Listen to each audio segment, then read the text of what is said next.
네, 지난주일 설교 때 우리가 살펴본 것처럼 하나님은 하나님의 방법으로 다윗을 돕고 계셨습니다. 그 중에 또 다른 도우심은 다윗에게 합류하는 사람들이 더 늘어나도록 하셨다는 겁니다. 다윗이 압살롬을 피해 예루살렘을 떠날 때만 해도 다윗을 따르는 사람은 그리 많지 않았습니다. 아무리 많게 잡아도 1000명 미만일 겁니다. 그런데 놀랍게도 다윗이 요단을 건너 마하나임에 머무는 동안 다윗 진영에 합류하는 숫자가 꽤 많이 늘어났습니다. 이것도 하나님의 도우심이 분명합니다. 물론 전쟁은 하나님께 속한 것이고 또 이 사실은 변하지 않는 사실이지만 그래도 하나님의 이름으로 싸울 군대는 필요하지 않습니까? 압살롬의 군대의 규모에 비하면 많은 숫자는 아니지만 그래도 군대를 세 부대로 편성할 정도로 규모가 커졌습니다. 굳이 위험을 무릅쓰고 이 먼 곳 마하나임까지 가서 다윗을 위해 싸우겠다는 사람들이 의외로 많아졌다는 겁니다. 이들 모두가 하나님이 다윗을 돕기 위하여 보내신 사람들인 거예요. 그리고 후세의 전략이 채택된 덕분에 다윗의 군대는 이 마하나임에서 제대로 조직을 갖춘 전열을 가다듬을 수 있었고 여기 합류하는 군사들이 많아지면서 요압 그리고 아비새 이때라고 하는 3명의 장수가 각각 지휘하는 3개의 부대로 편성을 할 수가 있었습니다. 그리고 이제 이 마하나임 지역에서 다윗의 군대와 압살롬의 군대 사이에 본격적인 전투가 시작됩니다. 그런데 여기에서 이 두 군대 사이에 확연하게 다른 특징 하나가 나타납니다. 전투를 지휘하는 선봉에 다윗의 군대는 다윗을 세우지 않습니다. 반면에 압살롬의 군대는 압살롬을 선봉에 세운다는 차이점이 있습니다. 본래 이런 전쟁은 각 군대의 최고 지휘관, 왕이라든지 군주가 군대를 이끌게 되겠죠. 그러니까 이 경우에는 다윗이나 압살롬이 전쟁의 선봉에 서는 게 맞습니다. 당연히 다윗도 자신의 군대를 이끌고 전투에 나서려고 했는데 모든 사람들이 다윗의 출전을 강력하게 만류합니다. 그래서 다윗은 전쟁터에 나가지 않고 후방인 성읍에 남아있게 되죠. 반면에 압살롬은 후방에 남아있지 않고 이스라엘 전역에서 엄청난 숫자의 군대를 모아서 직접 왕의 갑옷을 입고 군대의 선봉에 서서 군대를 이끌고 전투에 참여하게 됩니다. 드러난 모습만 놓고 보면 출전하지 않는 다윗보다 직접 전투의 선봉에 서는 압살롬이 훨씬 더 용감해 보입니다.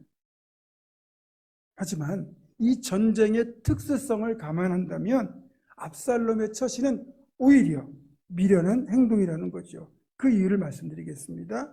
일반적으로 치러지는 전쟁은 대부분 나라와 나라 사이에, 민족과 민족 사이에 벌어지는 전쟁입니다.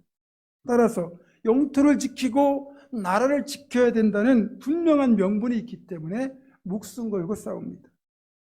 그러나 지금 다윗과 압살롬의 군대가 치른 이 전쟁은 이런 전쟁과는 많이 다릅니다.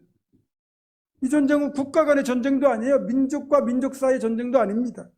같은 동족끼리 왕권을 놓고 싸우는, 어찌 보면 명분 없는 전쟁입니다.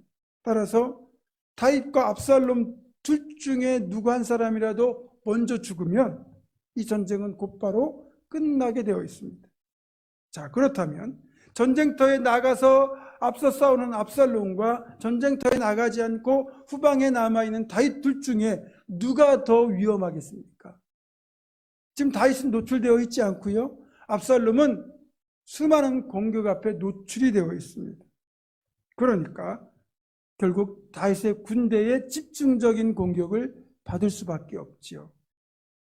그러니까 이런 압살롬의 선택은 전술적으로 보면 무척이나 어리석은 행동입니다. 그런데도 압살롬의 참모들은 압살롬의 출전을 제지하지 않습니다. 이런 전술적 차이, 다윗과 압살롬을 대하는 양측 진영의 태도의 차이가 확연하게 나는 이유가 무엇일까요? 첫째는 충성심과 애정의 차이입니다. 다윗을 따르는 사람들은 자신들이 죽는 한이 있더라도 다윗 왕만큼은 지키려는 결의가 굳습니다. 굳은 각오가 있습니다. 다윗을 진정으로 사랑하니까 이런 결의와 각오가 가능한 거죠. 이들이 다윗의 출전을 만류하면서 했던 말이 무엇입니까? 왕은 우리 만명보다 중하시오니. 그렇게 말하잖아요. 그러니까 이들의 말에서 이미 다윗에 대한 애정이 묻어나옵니다. 반면에 압살롬을 따르는 사람들은 압살롬에 대한 진정한 애정이 없습니다. 압살롬이 대세가 되었으니까 압살롬의 편에 서서 자신들의 욕심만 채우면 되는 것이기 때문에 압살롬이 전투에서 죽을 것에 대한 걱정을 별로 하지 않습니다.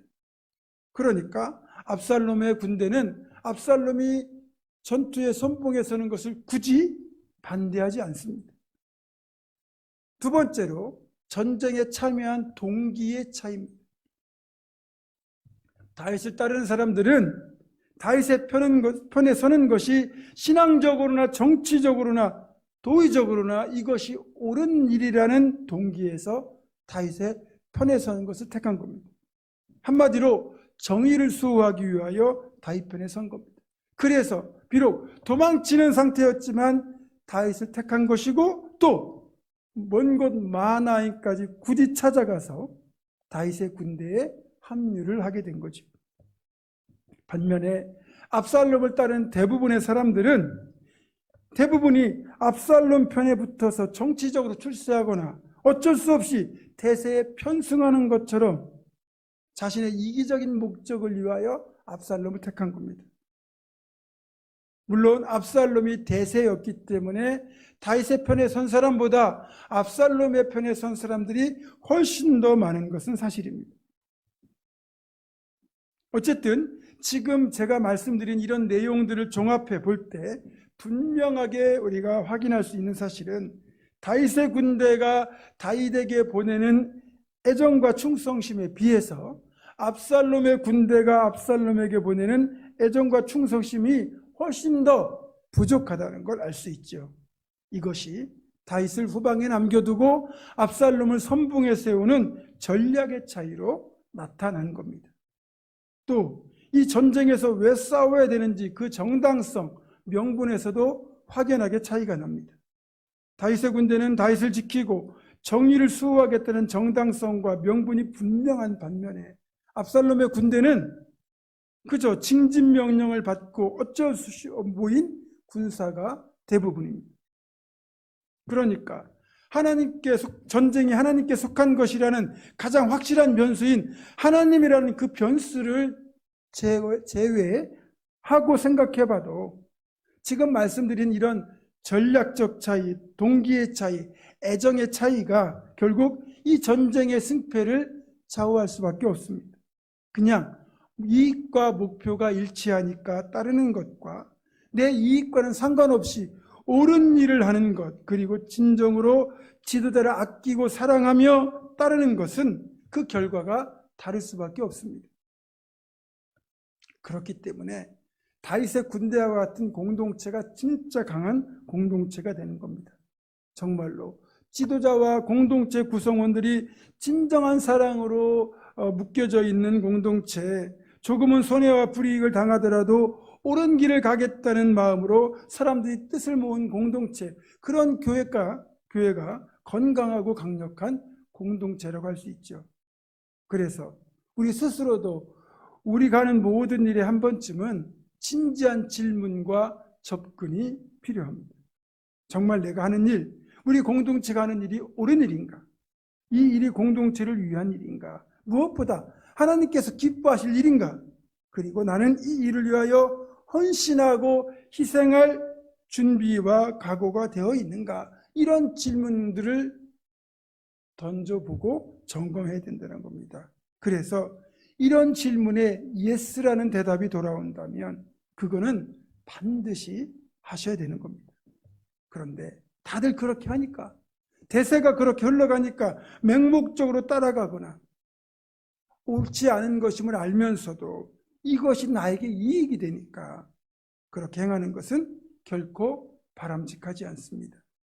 그리고 대세나 이익을 따라가는 것 대부분이요, 결과적으로 보면 옳지 않은 일일 때가 많습니다. 분명한 건 힘들더라도 옳은 길을 택하면 하나님 함께 하시고 복된 결과로 이어지게 되겠지만, 이익 때문에 옳지 않은 대세를 따라가면 결국은 실패하고 말 것이라는 겁니다.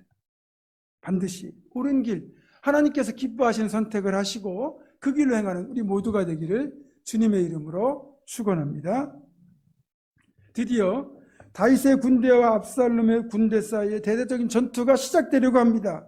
다윗은 부하들의 의견을 존중해서 뒤에 남기로 결정을 하고 전투에 임하는 군사들을 독려하면서 한마디 말을 덧붙입니다. 나를 위하여 젊은 압살롬을 너그러이 대우하라. 이 말의 의미는 이겁니다. 당신들이 나를 생각하고 배려한다면 그와 같은 마음으로 내 아들 압살롬을 대해 주시오. 압살롬을 만나더라도 죽이지 말고 제발 살려주시오. 라는 말입니다.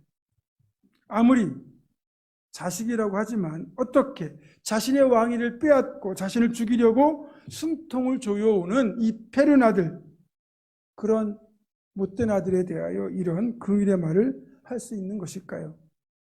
지금 다윗이 이 한 말은 이 말은 단지 부모라는 이유로만으로 쉽게 할 수 있는 말은 아니라는 겁니다. 압살롬이 어떤 놈입니까? 한마디로 페른 아들 후레자식인데요.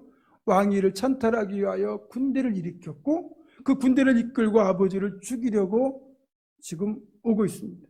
심지어 예루살렘 왕궁에서는 아버지 다시 남겨둔 아버지의 후궁들과 동침하기까지 했습니다. 이건 아버지의 침상을 더럽힌 것이고 아버지의 수치를 완벽하게 드러낸 겁니다. 아버지에 대한 최고의 모독이에요.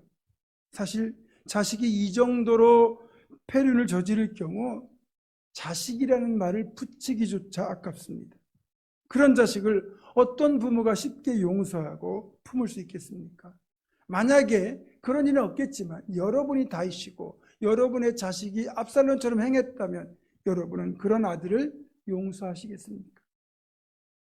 게다가 지금은 다윗이 이런 말을 할 때가 아닙니다. 지금 자신을 따르는 군대가 압살롬의 군대와 목숨 걸고 싸우러 나가는 마당인데 자칫 이런 말을 하게 되면 군사들의 사기를 떨어뜨릴 가능성이 무척 큽니다. 본문에 보면 다윗은 이 말을 요압과 아비새에 이때에 말한 것으로 되어 있지만 성경은 분명히 다윗을 따른 모든 백성들이 다 들었다 이렇게 기록하고 있습니다. 자신들은 다윗을 위하여 목숨 걸고 싸우는데 정작 다윗은 적군의 대장인 아들 걱정을 하고 있다고 생각할 수도 있지 않겠습니까?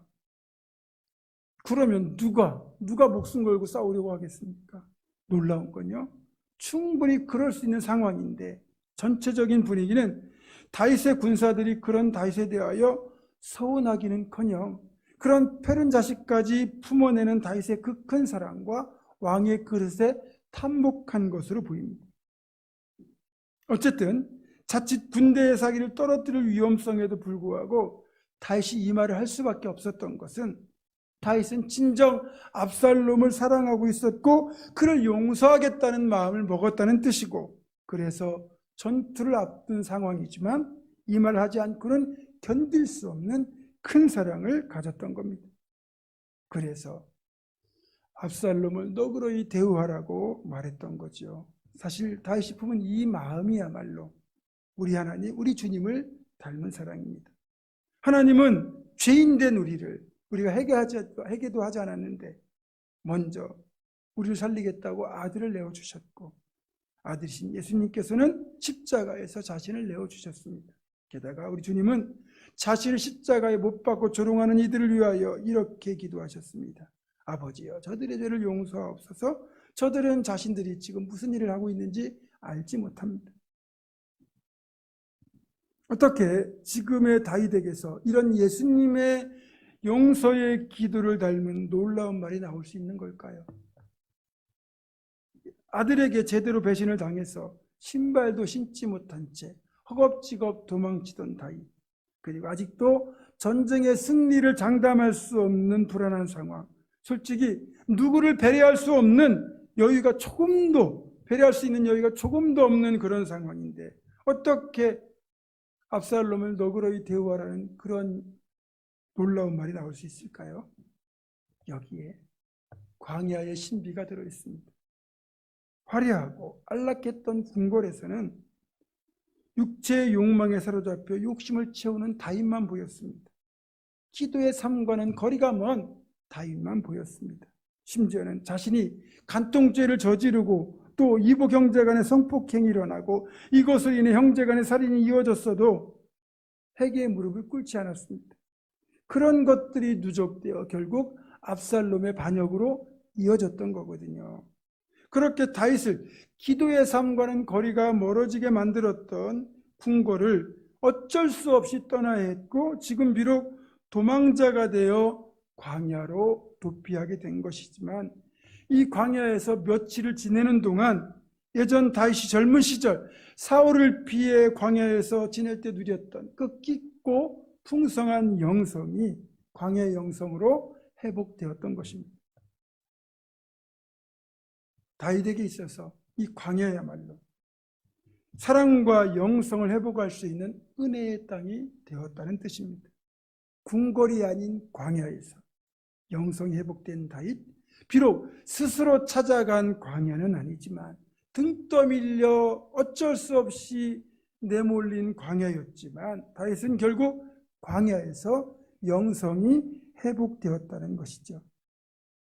우리 예수님이 조금 전에 말씀드린 대로 십자가 위에서 그 위대한 용서의 기도를 드릴 수 있었던 비결이 뭐라고 생각하십니까? 우리 예수님이야 워낙 사랑이 많으신 분이시고 은혜와 자비와 긍휼이 풍성하신 분이기 때문에 당연히 그럴 수 있다고 생각하십니까? 틀린 말은 아니겠지만 여러분, 우리 예수님이 이 땅에 오실 때 인간의 몸을 입고 오셨어요. 그렇기 때문에 우리의 성정을, 그러니까 성격과 인격을 그대로 다 감정을 갖고 계신 분이라는 거예요. 그렇다면 주님도 우리가 가지고 있는 그런 감정들을 다 품으셨다는 얘기인데 고통에 대한 두려움, 죽음에 대한 두려움이 없을 수 없고 그래서 아시는 것처럼 겟세마네 동산에서 할만하시거든 이 잔을 내게서 지나가게 해달라고, 즉 십자가를 피하게 해달라고 주님이 그렇게 간절한 기도를 3번이나 드린 것 아니겠습니까? 그리고 사람이 고통이 극에 달하면요 자신에게 그 고통을 안겨준 자들에게 험한 말이 나오는 게 당연한 겁니다. 그렇다면 예수님도 자신을 십자가에 못 박고 침을 뱉고 조롱하는 이 사람들을 용서한다는 것이 결코 쉬운 일은 아니었을 겁니다. 그럼에도 예수님이 그 위대한 용서의 기도를 드릴 수 있었던 그 비결은 다름 아닌 예수님께서 평소에도 광야의 영성을 늘 유지하고 계셨기 때문입니다. 누가복음 5장 15절과 16절입니다. 예수의 소문이 더욱 퍼짐에 수많은 무리가 말씀도 듣고 자기 병도 고침을 받고자 하여 모여오되 예수는 물러가사 한적한 곳에서 기도하시니라. 그러니까 주님은 그 바쁘신 공생의 사역을 감당하시면서도 조금이라도 내 영성이 메마르다 싶으면 모든 걸 제쳐두고 기도하러 가셨습니다. 그리고 그 깊은 기도의 시간을 통하여 하나님을 만나고 성령을 채우고 그렇게 충만해진 다음에 다시 사역의 자리로 돌아오셨습니다. 그것이 주님이 성공적으로 사역을 감당할 수 있었던 비결이고 십자가 위에서조차 위대한 용서의 기도를 드릴 수 있었던 비결입니다. 모세는 또 어떻습니까? 이스라엘 백성들로부터 자신을 노예 세방시켜준 영웅 대접을 하는 대신에 끊임없이 원망하고 매사에 불평하고 심지어는 자신이 없을 때 금송아지 우상을 만들어 음란하게 섬기다가 하나님의 진노를 받아서 진멸당할 위기에 빠진 이 대책 없는 이스라엘 백성들을 위해서 자신의 이름이 생명책에서 지워지는 한이 있더라도 이들을 용서해달라고 기도하잖아요. 어떻게 이런 기도가 가능하겠습니까? 출애굽기 32장 32절에요. 그러나 이제 그들의 죄를 사하시옵소서. 그렇지 아니하시오면 원하건대 주께서 기록하신 책에서 내 이름을 지워버려 주옵소서. 여러분, 모세는 시내산에서요 40일 금식 기도를 3번씩이나 했습니다.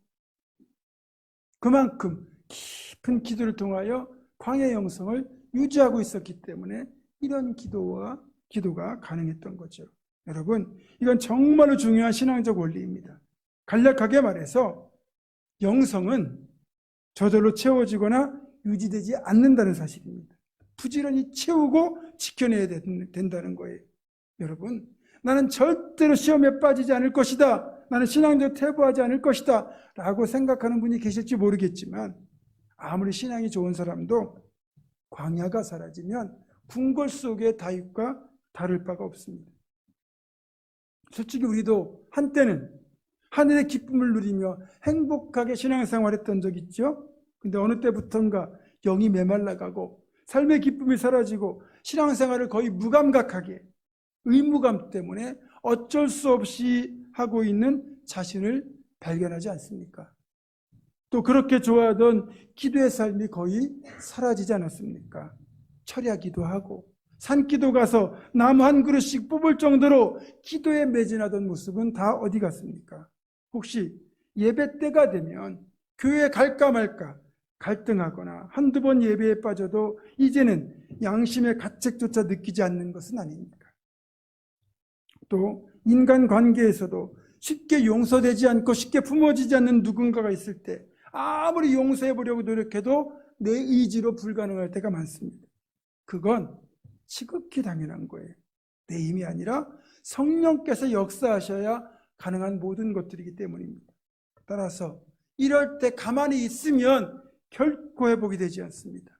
자발적으로 광야를 찾아가야 됩니다.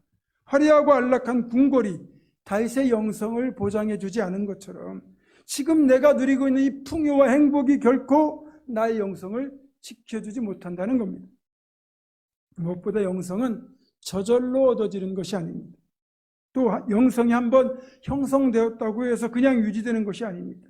영성은 하나님을 깊이 만날 수 있는 광야에서의 지속적인 기도의 무릎 꿇음을 통하여 얻어지고 지켜지는 겁니다.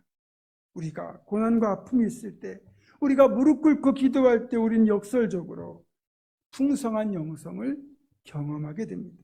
그렇게 되면 하나님과의 사랑이 먼저 회복돼요. 그리고 하나님을 향한 사랑을 통해 이제는 압살롬 같은 패륜 자식도 품어낼 수 있는 사랑이 더불어 회복이 되는 겁니다. 우리 영혼이 빈곤함을 겪지 않고 풍성함을 누리려면 역시 기도와 말씀보다 좋은 방법은 없습니다. 특히 새벽 시간에 기도의 광야에 엎드리는 것은 정말 좋은 방법입니다. 새벽마다 말씀 앞에 엎드리고 주님께 기도하는 광야의 시간을 통해 압살롬까지 품어냈던 다윗 같은 놀라운 영성과 풍성한 사랑을 회복하는 우리가 되기를 주님의 이름으로 축원합니다. 기도하겠습니다. 자비로우신 아버지 하나님, 반드시 옳은 길, 의의 길로 행하게 하시고 우리의 영성이 메마르지 않도록 기도의 광야를 반드시 지켜내는 우리 모두가 되게 하여 주시옵소서. 예수 그리스도의 이름으로 기도드립니다. 아멘.